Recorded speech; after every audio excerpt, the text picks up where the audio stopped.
Afternoon, everybody. It's Tim from Scribe here with Hannah, our support accountant, and Mel. And today we're going to run through some Scribe more advanced reporting and income and expenditure receipts and some questions that crop up frequently. The kind of the agenda is income and expenditure versus receipts and payments. Why? What sort of monthly requirements are needed and other monthly reports that you should be running off. Things like payments, payment run reports and so on, and what to cover off at year end. After that, we'll then cover some question and answers. So over to you, Hannah. Okay, lovely then. So starting off then, thinking about receipts and payments versus income and expenditure.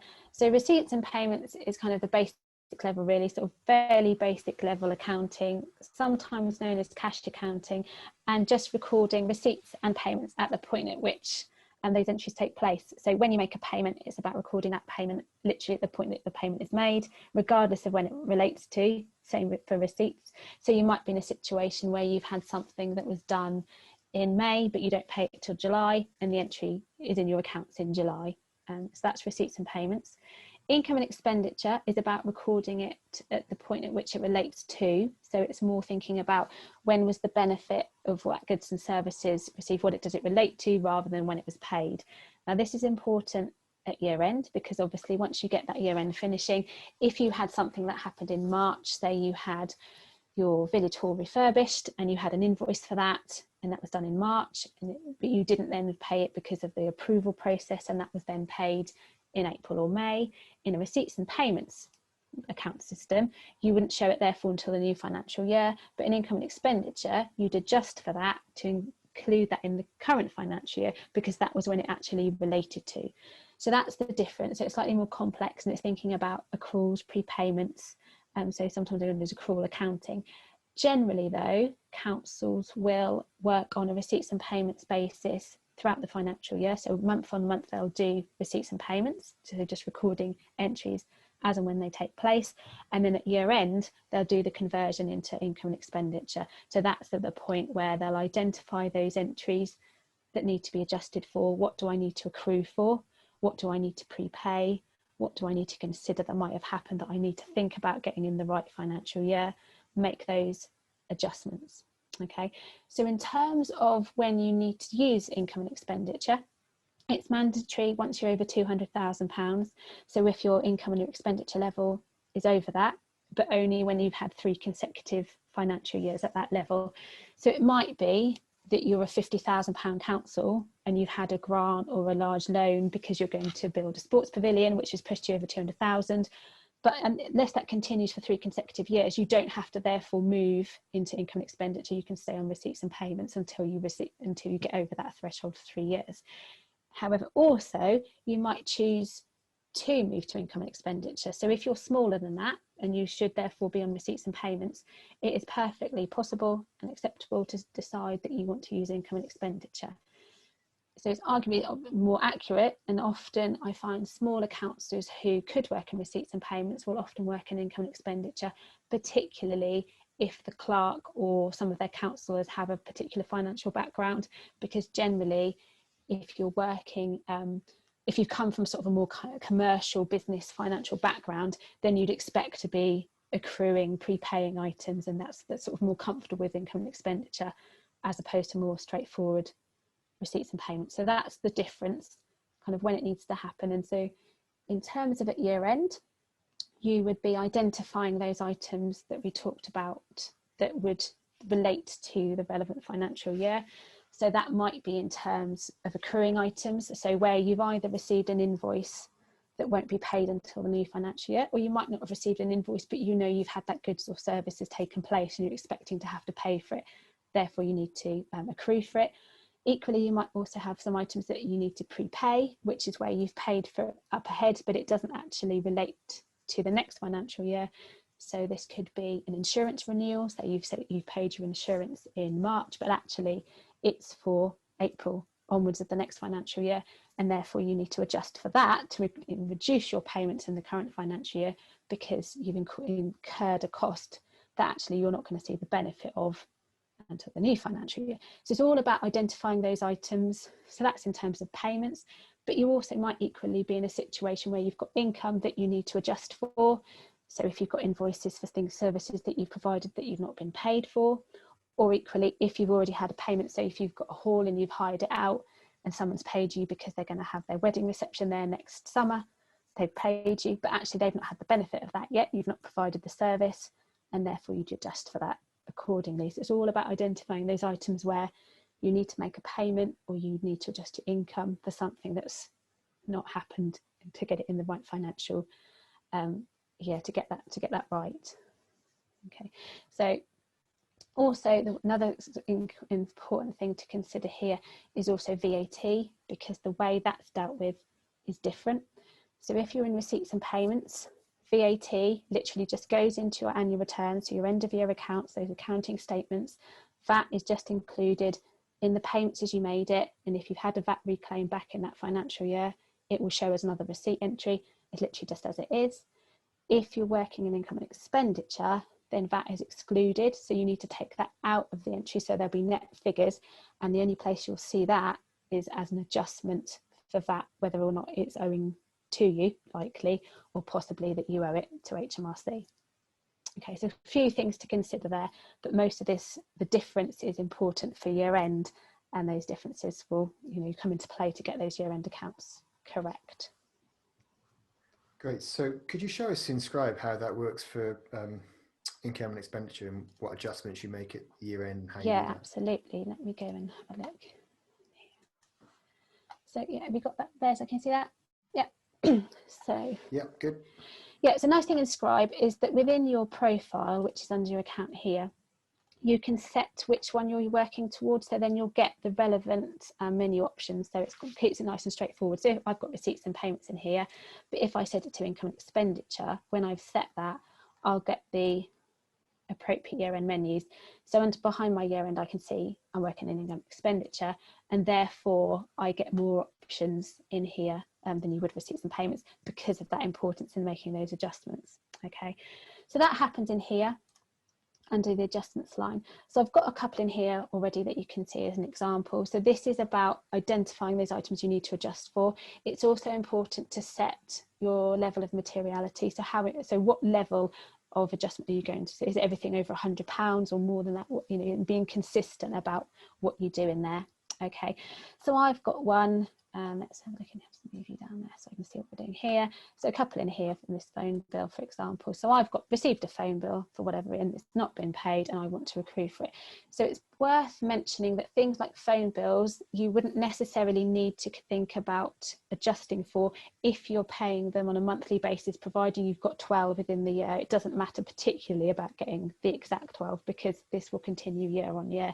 Same with quarterly bills, providing you've got 4 in a year, then generally that's correct. So you'd only be in a situation where you'd need to accrue for something if it was additional, where you hadn't got a set amount that matched up year on year in here. So it's bigger costs that are just one-off in the year. Yes, so that's the main thing that you'd be looking for. So if you had some work done in March that was significant in there, that you'd want to put something in. So if we let's put a new one on in here. So there's some options within Scribe about what you want to choose in here. So outstanding bills, so basically where either you've got an invoice and it's not going to be paid within the current financial year, or you're expecting to receive an invoice that relates to the current financial year in here. So the date, so we can put the 31st of March in here, it's the last date of the year in there. So you can add some code. So then Scribe, once we've told it what code it relates to, Scribe can automatically update it in here. So let's say we've got some grass cutting. So let's say there was a large amount of grass cutting done in March. We've had the invoice, but we've not yet paid. So I'll put that in here. Some information to record that against that. Net figures, because when we're in income and expenditure, that's excluded, so we want to put the net figure in here. So let's think it's quite a large one in here, so that's important to us that we're going to put an adjustment in for it in here. So we add that through. So there might be a bit of a process about going through, about entering each one in there to identify those ones that you want to show. Once you've done that, you can run a report in here that's worth keeping alongside all your year-end accounting, because the adjustments that are made will be detailed in here. And the nice thing about here is this will show you what's going to happen.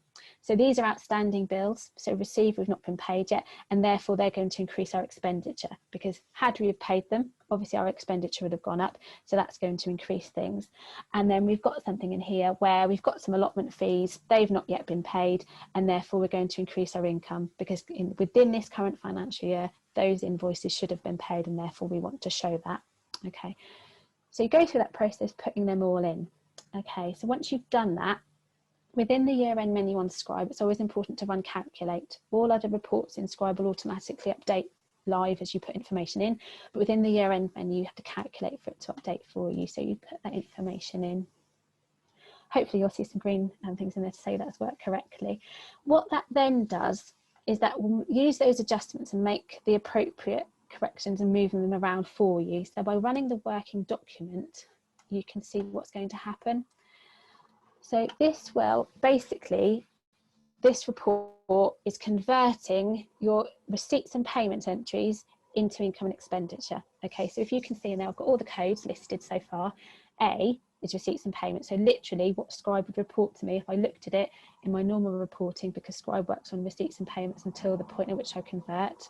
Okay, so B is looking at last year. So that's a really important consideration. If you're doing year end manually, it's really important, because you have to remember that anything that you adjusted for last year, you then now need to reverse in this year. Scribe will do that for you. It remembers what you put in last year and automatically reverses it, but that's something that's quite important to remember. Not only are you adjusting at the end of this year, you have to remember to adjust for what happened in last year as well. Okay, so I've got one adjustment that's going to come out in here, and then you can see the entries that we just talked about, like £2,000 I put in for grass cutting in here, and you can see what's going to affect it. So where my grounds maintenance figure and payment receipts and payments terms was this, but because we know this invoice is here that needs to be paid, it's going to increase it to this figure. So this final column here, so A minus B plus C, is now become income and expenditure. So that's how it moves it through for us, and is the process that you go through to take it from receipts and payments, income to income and expenditure. And then when we then run all the year-end reports within Scribe, it's going to be using these figures here, because that's the key thing there. Okay, so once you've done that, that will then enable you to run an income and expenditure account, which basically takes account. So all the codes you've got in here will then use our income and expenditure figures. So that grants maintenance is reporting the figure that we've adjusted up to. Okay, so that's the figures in here that we'll then be using. So that's another report that you'd want to keep. So basically think about when you've done the year end, anything that you've adjusted for or has changed, run these reports, then that supports you behind it, because you can instantly show them to say, this is what the figures we were using, this is how they were arrived at. Okay, so that's the figures that will then be used. Then when we run the balance, the annual return, sorry, it will look like that. So that brings all the figures through. So this is a different report. So if we ran it in receipts and payments, which Scribe can do for us if we wanted to, it will look completely different because of the way the VAT's been taken out in here, and also because of the adjustments that have been included in here for us. So the way to tell, because often I speak to people and I'll say to them, are you in receipts and payments or income and expenditure? And sometimes they don't know, they're not sure, they've come into a situation, they're not sure what they're doing.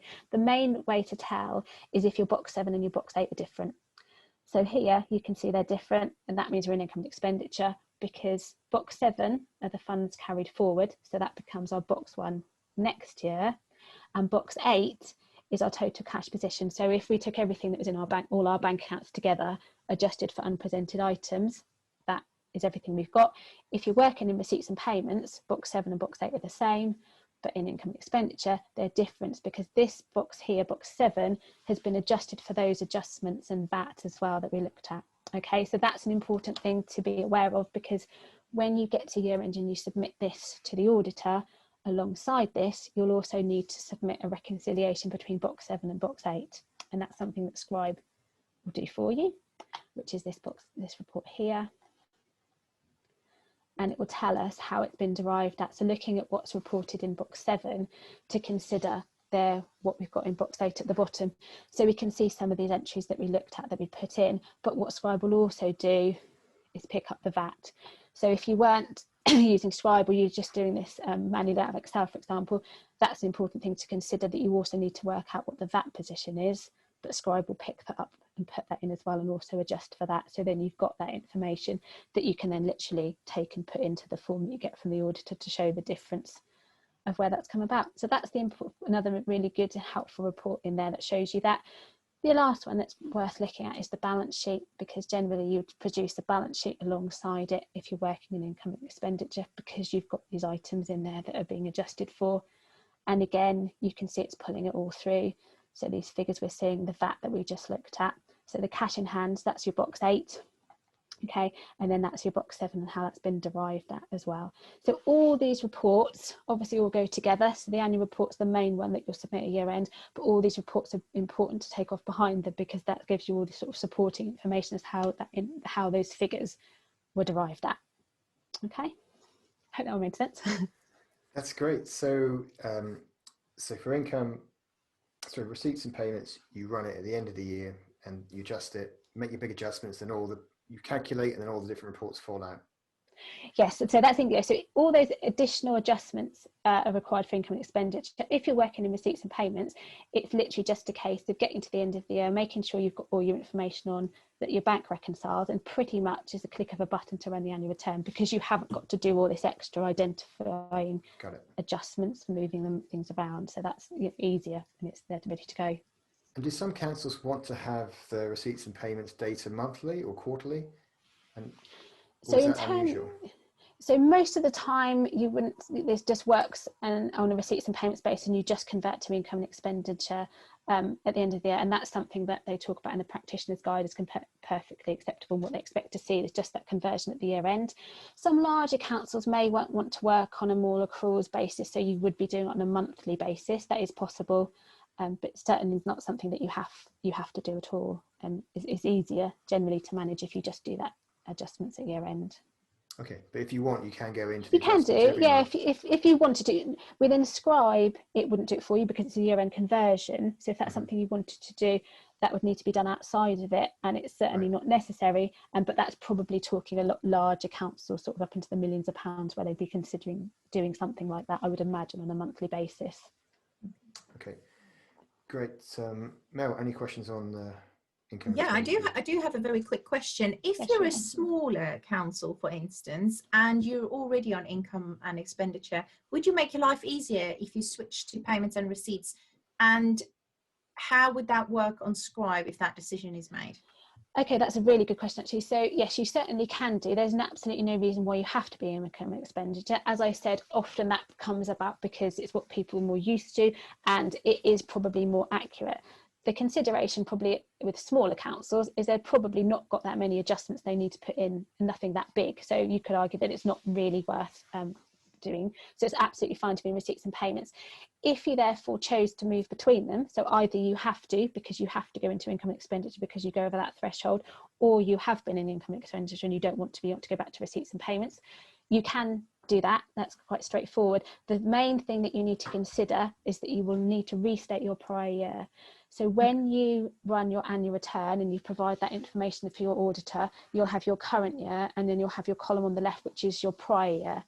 And that's important because you have to show both of them in the same accounting approach. So if you move to receipts and payments, you'd have to restate the prior year to receipts and payments as well. So that's something to consider. You then need to provide a note to the auditor, write restated on the top, and just do some changes in there.